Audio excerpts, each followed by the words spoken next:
It's an opportunity to reset the UK's risk appetite. It's not just an advertising campaign, it's culture change for a nation. Hello, welcome to The Wealth Show. I'm Sophie Downs and I'm joined today by Chris Cummings, CEO of the Investment Association. In November, it was announced that Chris would be stepping down from his role after 10 years. Today, we'll be discussing his tenure at the IA, recent campaigns, and the focus of the trade body going forward. Thank you for joining us, Chris. It's a pleasure to be here. So 10 years as CEO of the Investment Association, where do you think you've had the most impact? Oh gosh, that's a great question to ask because the industry has moved on in such a long way over the last 10 years. But I think it's fair to say when I arrived at the IA, we were going through a period of radical change in the industry. Perhaps not terribly well understood by policymakers, and we were facing into the FCA's market study on investment management, a real drains-up exercise, the biggest that the FCA has ever conducted into the industry. And part of the first role was actually to better acquaint our regulator with what investment management was actually all about. Sounds like an odd thing to say, but why would the regulator understand the industry in the way that market participants do, unless we sit down and actually unpack those issues for them? So really from day one, there's been an awful lot on my plate. But I think the biggest change, and it's what we're going through now, is that move away from what we call safetyism, the overabundance of caution in public policy, in the regulatory architecture, and perhaps even in how some firms operate as well. And we've seen that incremental approach really since the financial crisis of layer after layer of well-meaning regulation. But the cumulative impact has been to protect retail investors, particularly out of capital markets. Look where we are today. We're oversaved, underinvested. People think they need £46,000 in cash before they can start investing. And so it's really important to call all of that out and actually help government, the regulator, our own industry, start re-engaging with the public again. And we're having a tremendous moment, and I'm really, really excited for 2026 when all of these things come to fruition. So exciting times ahead. Mm-hmm. How would you describe the voice of the IA? Would you say you're an advocate? Are you a challenger? Are you a referee? Morgan Freeman. Because what I like to think is that we have a respected voice. Sorry, I was looking for a suitable analogy, but you know, if Morgan Freeman was sitting around your dining room table, okay, he's got such insight, such gravitas in how he speaks, and actually a bit of a twinkle in his eye. You know, he's somebody who's not afraid to ask the odd question and to provoke. And maybe if the IA was a character, I'd like to think we were something like that. But we're definitely the champion of the industry, unashamedly, here to encourage more people to start saving and then start investing in a way that makes sense for them. That we carry the respect of policymakers. They know that we are an organisation that is data-driven, is evidence-led, that comes to the party wanting to engage in a way that's going to always benefit the investor. Because the industry will configure itself. You know, there's so much innovation going on in the industry. I'd hate to think that the IA was ever seen as an organisation that was purely out to protect the status quo, because no successful industry ever stands still. So yes, we're an advocate. We do challenge. We challenge our own members as much as we challenge regulators. And that's why one of the first things I did when I arrived at the IA was open our membership up to fintechs. Because I knew our industry was on the verge of profound changes, that we would have to embrace technology. We'd have to embrace new ways of getting things done. And good heavens, we've seen that wash through now. And look, the IA is the biggest buy-side fintech hub in Europe, easily. That brings technologists into the room. It means that we can have proper discussions with policymakers about real-world outcomes.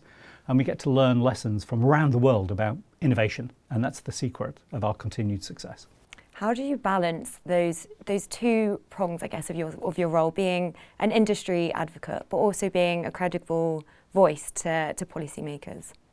I think because we're a purpose-led organisation, you know, it's not just about protecting our members right or wrong. You know, if we see things that are uncomfortable, we do call them out.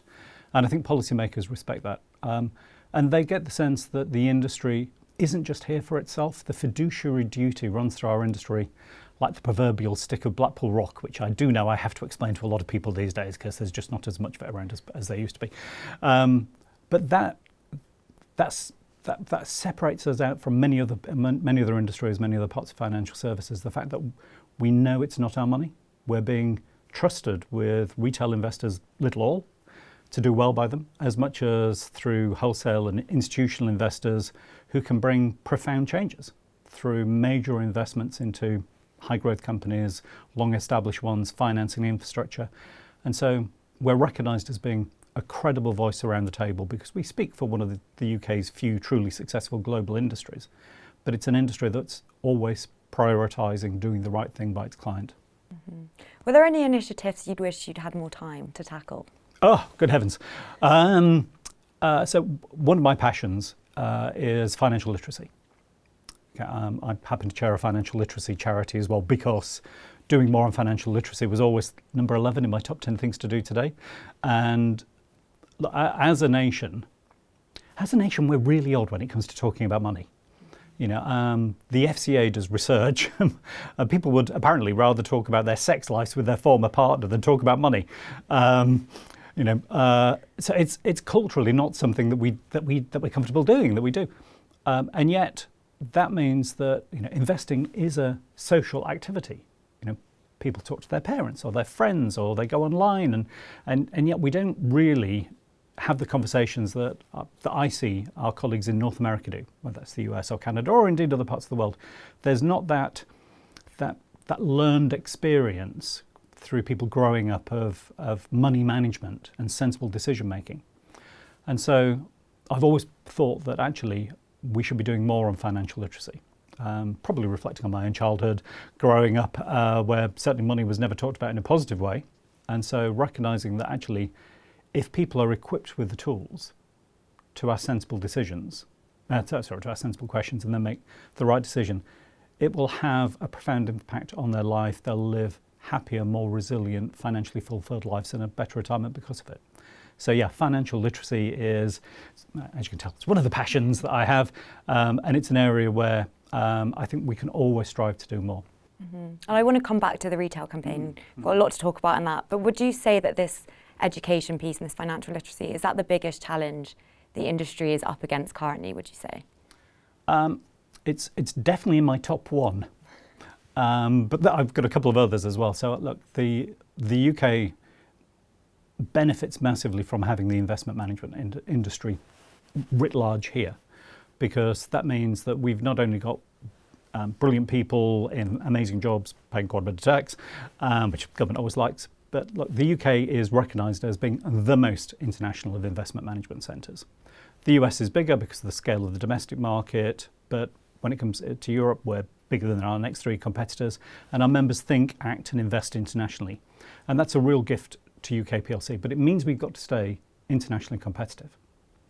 And when I look around the world, I used to be president of the Global Investment Management Association as well as the UK one, which meant I got to look across jurisdictions around the world.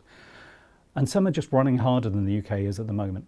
And that's why we've got to prioritise our international competitiveness, not just with the European Union being great partners, being frenemies, being co-competitors. There's a lot that we have to do with our colleagues in the European Union, but looking much more broadly. So across the Middle East, I see great innovation happening, and they are going incredibly quickly and building a sophisticated investment management industry. If I look across into Asia, Japan is marketing itself as the investment management nation. So Japan has got great ambitions for building its own industry. Across the world, you see different jurisdictions who look at the UK's position with envious eyes and would love to have a bigger investment management industry. And who can blame them? We're capital light, we don't trouble the scorer, we've got a great reputation, and we're at the heart of a growth economy. So for me, number one is working with policymakers to help them understand that as a truly successful industry that's not needed too much support from government, we do need them to be on side. And when it comes to our regulator, we need pro-technology competitiveness. So we need them to be engaging with technological innovation in the way that we are. And we need them to always have an eye on what are other jurisdictions doing, not a race to the bottom. Absolutely not. But just to make sure that the UK doesn't have a premium applied to it in every case, with every piece of regulation being tried and tested in the UK first, or having a UK finish to international regulation. And it's great that the FCA has now got a competitiveness objective, but that needs to cascade all the way through its organisation, from policy through supervision. And that's got to be meaningful for the future. So for me, it's those three things. It's around financial literacy, because that speaks to how we can excite the UK population to be investing more. It speaks to our international role, protecting and preserving and helping to bolster a truly successful global industry. And it's also about the international competitiveness challenge and working with our regulator, co-creating the future with the regulator, so that on asset, fund and other areas in tokenisation, the UK has a globally leading position. It's mission critical. Mm-hmm. There's a lot to go unpack within that. I mean, but I'm curious, Chris, having had that level of insight and engagement, what will you miss most about your role in the Investment Association? Well, first and foremost, my team. I have an amazing group of people at the IA, subject matter experts, people who are just incredibly bright, but have a passion for the industry, which kind of sounds maybe a little bit odd, but the people at the IA really care about our industry and they care about investors. So, yeah, working with my great group of colleagues. Representing an industry that is open to change, knows actually that its future is based on innovation, and has that commitment to do the right thing by the investor. So look, if you're representing that kind of industry, everything gets very easy after that. So those are the big things that I'm going to really miss. But you know what? 10 years. It's time to go on and do something different. Ready for the next challenge. Mm-hmm. Let's talk about the retail campaign then. I know it's on everyone's lips at the moment. So for anyone that might not be aware, the retail campaign is an industry-wide education initiative announced by Rachel Reeves as part of the lead reforms to provide information and support to potential investors. So before we go into it, what do we actually mean by education and who are we referring to? Because in my experience, this has become a little bit of a buzzword, with people never going into the details of what this actually entails in practice. So look, we have a nation of people who are terrific savers, but are under-invested. And that's because of a variety of things: public policy, the regulatory architecture, the way that companies have spoken to people, all of which has delivered a message to the UK population that saving is good. Saving is what you do to get money. Investing is what you do when you've got money that almost you can afford to lose, because it must be risky. I'm told that your capital is at risk multiple times, on average I think 7 times as you go through the journey. It's a bit like booking an EasyJet flight. You can go online and EasyJet tell you how many people have died in aircraft crashes. And then you get to the airport, and above the airport is a sign that says how many people have died in aeroplane crashes. And as you're getting on the aeroplane, somebody takes you to one side and says, in this type of aeroplane, it's crashed this many times. Are you really going to get on that aeroplane? And yet, all of those things could be argued as just being, natural risk warnings. And we've kind of done the same thing in investment. We've been so busy convincing ourselves that actually, because something's risky, we should be encouraging people to think very deeply about it, but treating them as econs, what Thaler and Sunstein called econs, not normal human beings, and putting up these partly emotional and partly intellectual barriers to investing, to the point now where, look, we know if you put £10,000 into a cash ISA today, 10 years ago today, that'd be worth about £8,900 due to the pernicious effect of inflation. If you'd put it into a pretty ordinary global equity fund, you'd have about £19,000. So our discouragement away from risk has meant that individuals are poorer, families are poorer. As a nation, we are certainly poorer, and that's robbed our high growth companies of the finance, the investment that they've needed. And so they've gone to the US and other jurisdictions. But so what we've landed with government and the regulator is a position where, instead of blaming everybody, because the industry would blame the regulator, well, you put these rules in place, the regulator would say, go and talk to government, they made us do it, and government would blame the industry and say, come on, you should be more animal spirits.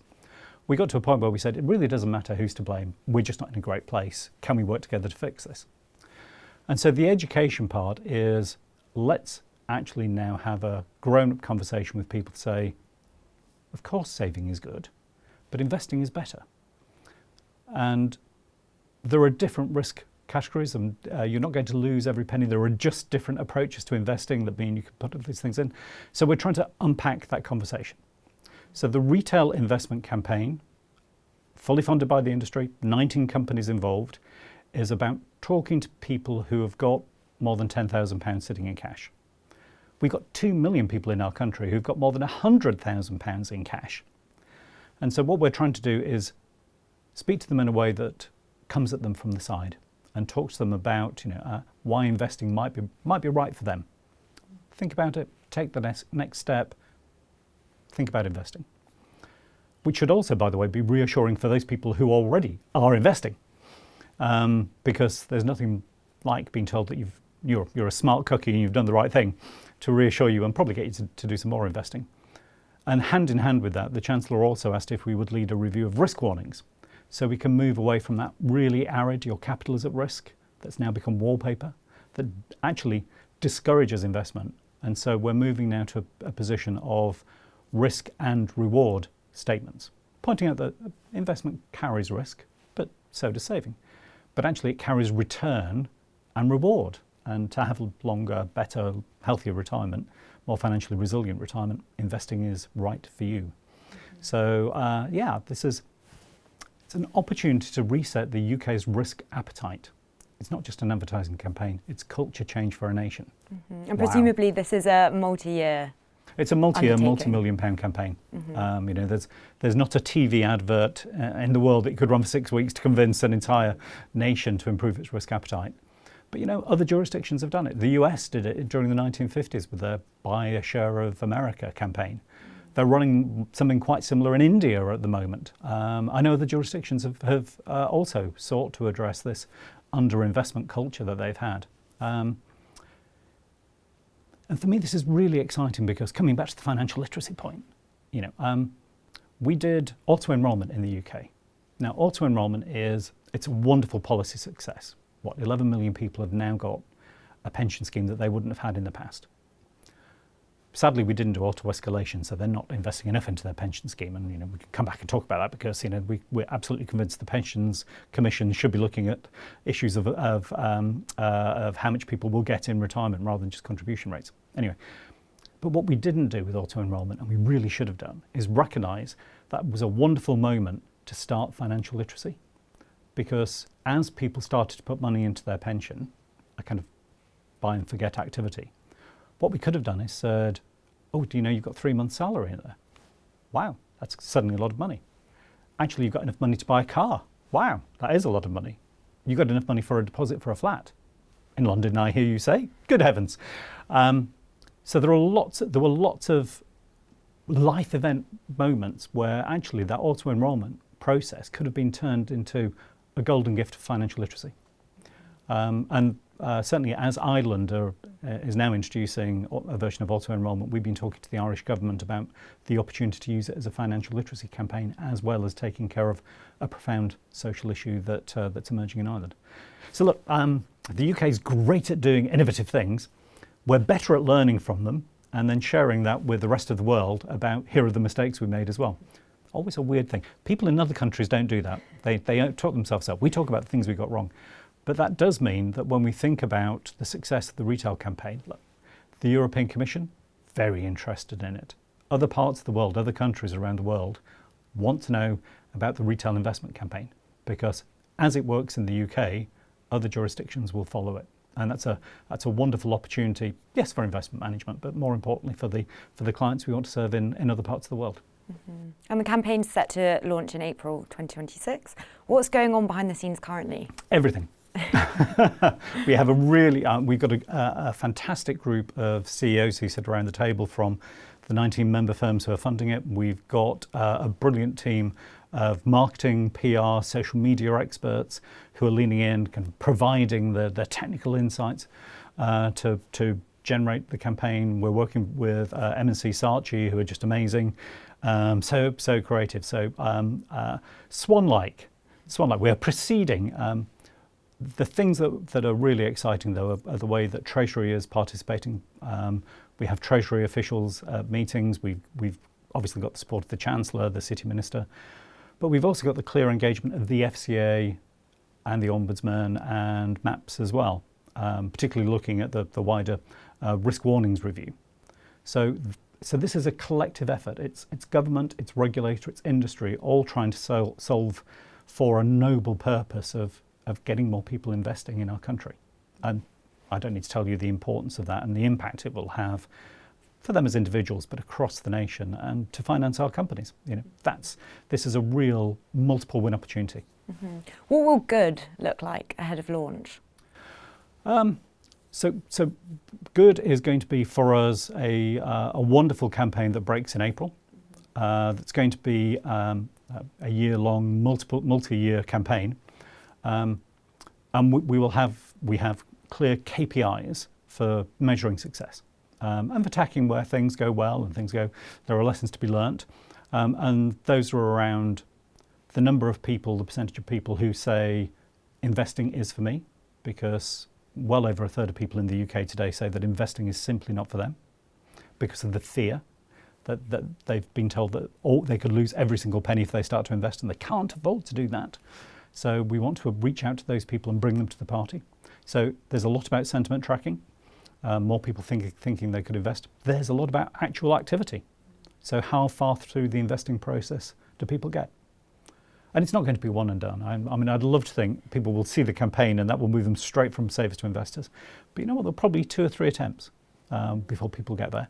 And then ultimately, of course, the number of people who are new investors, the number of people who are existing investors investing more. And I'm absolutely convinced that we will address the thorniest of issues, which is people see investing, risky activity. They think about their pension.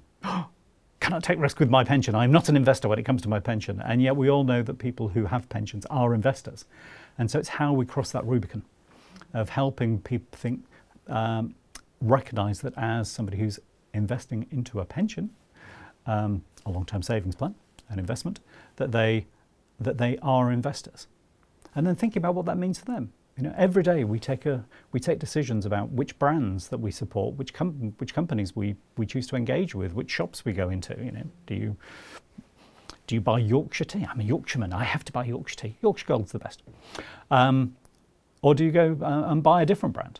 Well, that's the kind of engagement, that emotional attachment, that intellectual engagement that we're looking to generate through this campaign as well, so that people feel they have a bigger stake in society. And I really do think that that's massively exciting for the future of our democracy, for the long-term health of our nation. If we can get more people feeling that they've got a stake in this country's success, imagine what a different country we could be. Mm-hmm. So it's really quite exciting. Very exciting. I think that's quite an interesting point. I mean, you traditionally speak to governments and institutions. What kind of a voice do you think that this group has to embody to really raise the attention of this cohort of people? So it's got to be one that's authoritative but not lecturing, and one that actually speaks to them and the emotional worries and concerns they've got. I read some fascinating research a little while ago about how people see themselves in future. There's this rose-tinted image of, oh, good heavens, yes, I'm going to be outgoing and athletic and so on when I'm old. But then you talk to people about what happens as they age, and a funny thing happens. There's this mental disconnect. Nobody sees themselves as being old. So, Jonathan Swift, every man would live long, but no man would grow old. And so sometimes we don't like the person we're going to be when we're old, and we're not going to look after them. So that's why the spend it today mentality can be quite pronounced. And so helping people understand the different life stages, how they can plan better for the future, but not everything's so deferred gratification you don't get to enjoy it, which is why I've always been a fan of payroll splitting. So you get the benefit of a pay rise today, but some of it goes towards your pension. So you still get the immediate hit, lovely dopamine hit of more money in your bank, but the long-term security of more going into your pension. So getting that messaging right, where we are addressing people's deep needs for security long-term, but doing it in a way that's a little fun, definitely engaging, that Morgan Freeman twinkle in the eye approach. You know, we've got to be exciting enough that people want to join the party, not boring and lecturing and telling them, oh my God, your capital's at risk, you know.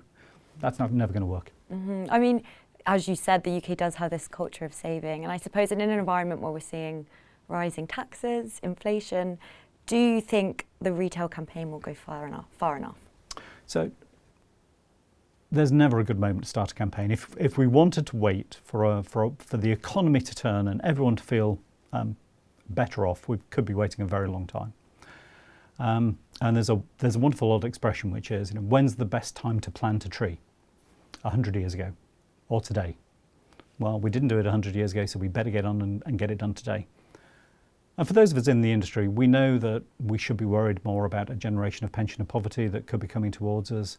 This is perhaps the last generation of people retiring from defined benefit schemes, people starting to realise that the defined contribution schemes are totally different and perhaps they've not been contributing enough. Auto-enrolment coming in, but not having anywhere near the level of contribution rates. So as we think about the future of the next decade, 20 years, we're just underinvested as a nation. And that means people will be poorer again in their pensions. And that's a heavier burden on the state. But it's all curable. There is something that can be done about this, which is where the retail investment campaign actually starts that deeper conversation about the importance of investing today for a better tomorrow. So yeah, no, I understand why people could say, oh, but Chris, you know, investing is risky, and you know, what will happen when you launch the campaign and markets go down? And you know, sod's law, probably will launch the campaign. The following day, the markets will tank. But you know what? Investing's a long-term game, and we will be failing in our duty if we don't talk to people about the difference between risk and volatility. Well, that's an exciting, happy subject, isn't it? But you know, we have to provide people with sufficient wherewithal that they can be reassured that investing is for them, and investing responsibly in the right way that makes sense in their personal circumstances. Which is why the April date, launch the campaign, improve the risk warnings, the launch of targeted support, all of those things coming together at that time. That's why it's so exciting. You know, why is it different this time? That's why it's different this time. And with the full support and backing of the government and the close engagement of the FCA. Mm-hmm. And there's a whole host of initiatives, as you just mentioned, going on at the moment. Yeah, absolutely. You know, the PR campaign around it will be really exciting. We're doing some things that perhaps parts of the industry have never done before, engaging with finfluencers, getting people talking about their finances, their investment, away from the money pages, getting it towards the front end of the newspaper, having it on breakfast TV, dare I say, being on amazingly exciting podcasts like this one. You know, there's just a different set of audiences we want to reach through the campaign, and that's why I think, you know, it's an exciting moment. I mean, I wanted to ask you, where should the eye focus its attention over the next 5 years? But it sounds like that might be a key area. So the industry is going through the retailization of our offering. We're thinking really deeply about what's been called life beyond mutual funds, what happens to enable people to have personal asset allocation strategies, all of which is founded on the industry moving to a totally digitalized future. And that's the really exciting part. I think our industry is at the foothills of those big technological changes that we've got to get right in the UK, because other jurisdictions are looking at exactly the same trajectory and are perhaps moving a little faster than we are. And that's why I was delighted with what the City Minister has been announcing about a more digital agenda for the industry across financial services, while we're working so closely with the FCA now on the tokenisation agenda, money market funds in general, bringing private markets into the mainstream in a way that makes sense for individuals, so they understand what the risk premium looks like, but also the illiquidity premium can pay off for them. So this is a particularly exciting moment in the transformation of our industry, and I think, if anything, the next 10 years will go faster than the last 10. Mm-hmm. So as a final question, if you can indulge me slightly, if you could give one piece of advice to your successor, what would it be? Oh, enjoy it. It's a fantastic job. We do stand on the crossroads between building a relationship with government so they better understand why investment management is the growth engine for our economy. It's the engine that drives every other productive part of every other industry. And that's exciting. That's a good relationship with government. I think working with the FCA in a way now that is based on co-creation of 21st century rules and approaches, so that actually what we're looking at is how we maintain regulatory standards in a world that's very rapidly changing, and there is no guarantee that the UK should remain the most international investment management centres, but we can. And of course, working with an industry, sometimes leading, maybe occasionally at the back, nudging, mostly in the middle, listening, like a good shepherd, to help the industry better understand what life on the public square means for it in the 21st century. But take pride. It's a wonderful industry to be working in with a noble purpose, and that's starting to come good. So yeah, whoever takes this job after me, and they better be good, I think it's the best job to have in the industry. Well, that's a very nice note to end it on, I think. Thank you for joining us, Chris. So thank you. We'll see you next time on The Wealth Show.